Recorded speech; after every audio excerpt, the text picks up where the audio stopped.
Magnets, baby.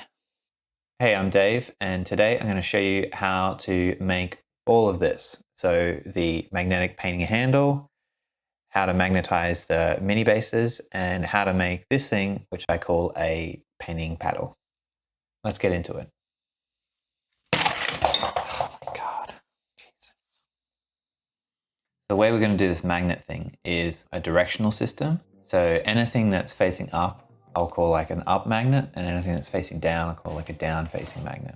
So the painting paddle, all its magnets are up facing, and the top of the painting handle, that magnet is up facing. And then the bottom of the painting handle and the bottom of the mini are down facing magnets. So if we stick to this rule, everything will snap together and you won't have any magnets that are the wrong direction. So you just got to make sure that you never reverse polarity anything, because then everything will screw up. So what I did is I put some Bluetack around one end of my stack of magnets, and what I'm doing is I'm indicating that that is the bottom side or the down side of the magnet, and the other end is the upside of the magnet. It's completely arbitrary if this is your first time using magnets. If you've already got like a magnet system, then work with your existing magnet system. And then figure out how many magnets you're going to use for what you're doing and scratch an X into the top of each magnet. So an X on the upside of the magnet stack for each magnet you're going to use. And then the downside of the magnet stack is going to have the Bluetack on it. This is going to help us 100% be certain that we've got the magnets the right way around. Now we're going to do all the upsides. So that's the painting paddle and the upside of your painting handle.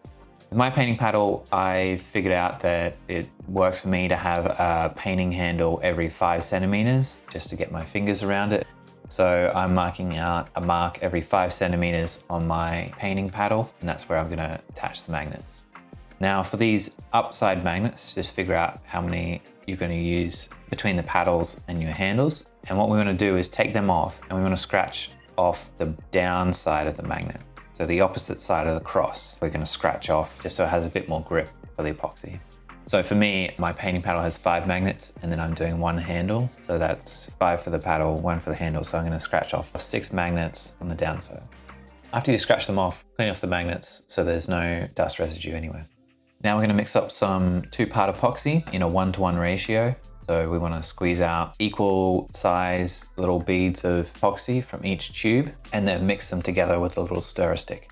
Now it's important to try and get this close to 1-to-1 possible so you get the most optimal epoxy. At this point you also want to put your gloves on. I didn't have any gloves, so you'll see in a sec that I have a bit of a fail. Now we're going to put the epoxy onto the marks on the painting paddle. And then once we've got a little bit of epoxy on the marks, then we're going to put the magnet on the epoxy. We want the cross side up, just the upside. We want to see the cross side, and the scratch side is going to go down into the epoxy.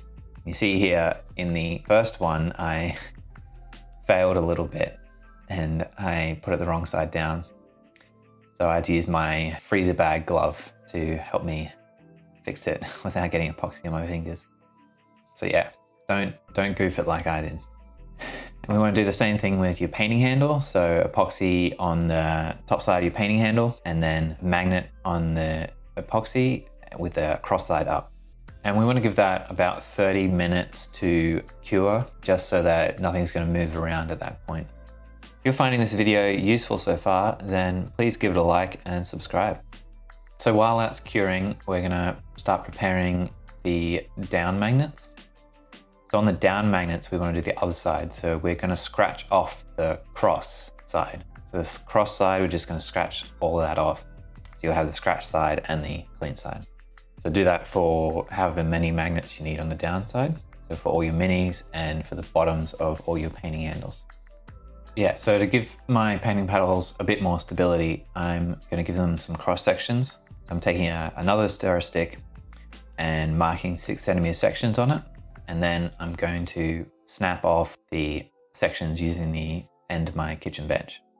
After that, I'm just taking a file and filing down the ends to make them nice and smooth and not all crappy. Now, just to make sure we get this 100% right, I'm gonna just mark the up direction of my painting handle with a pen. At this point, if the epoxy on your painting handle has cured enough, then we can flip it over and Bluetack it upside down onto the desk. And we're also gonna flip over the painting paddle. All right, so now we're gonna mix up some 2-part epoxy again in a 1-to-1 ratio. Once that's all mixed together, I'm gonna put some of the epoxy onto the end of the painting paddle and then near the handle, putting a fair bit on, and then we're gonna take the cross sections and stick them onto the painting paddle. Now we're gonna get some more epoxy and put that on the bottom of the painting handle, and then put the magnet on scratch side down. So you wanna put the scratch side into the epoxy so we can only see the clean side. Because remember, the handle is upside down. All right, so we wanna give this epoxy now about 30 minutes to cure enough so that it's stable. So while that's curing, what we're gonna do is prepare the mini. With your minis, the first thing to do is take your magnets and dry fit them to the bottom of your base. So this is the magnets where you scratched off the X before. So you have one side that's scratched and one side that's clean. So dry fitting the magnets to the mini base. So you want to press the magnet into the bottom of the mini and turn it on its side and make sure that you can't see the magnet at all. If you can see the magnet, then it means it's going to stick out and the bottom of your base is not going to be flat. It's going to have a wobble to it. It's really annoying. So my magnets are 10 millimeters wide by 2 millimeters thick, and that's usually just enough. Like it can just barely fit into the bases. You might want to get some 10 millimeters by 1 millimeter thick or 1.5 millimeter thick if you can get that. But most of the time I can fit 2 millimeters in. If I can't, then I usually get in there a bit with a file and make enough room to make it fit. So do what you have to do to make sure it fits flush. This time we're going to use green stuff instead of epoxy because it's a solid. So cut off a little bit of green stuff and mix it up by hand so that you've got some nice green stuff there. Sort of just press it out into a roughly 10 millimeter wide piece. Press it into the mini base and then press the scratch side of the magnet into the green stuff. Then get your mini base and press it down into your desk and press it down and rub it around a bit. Now it's just going to make sure that your magnet is pressed flush with the level of the base and it won't stick out or anything like that. The epoxy and the green stuff is going to need about 24 hours to cure and harden. So while you wait for that, please like the video and subscribe if you enjoyed it and want to see more videos like this. Cheers.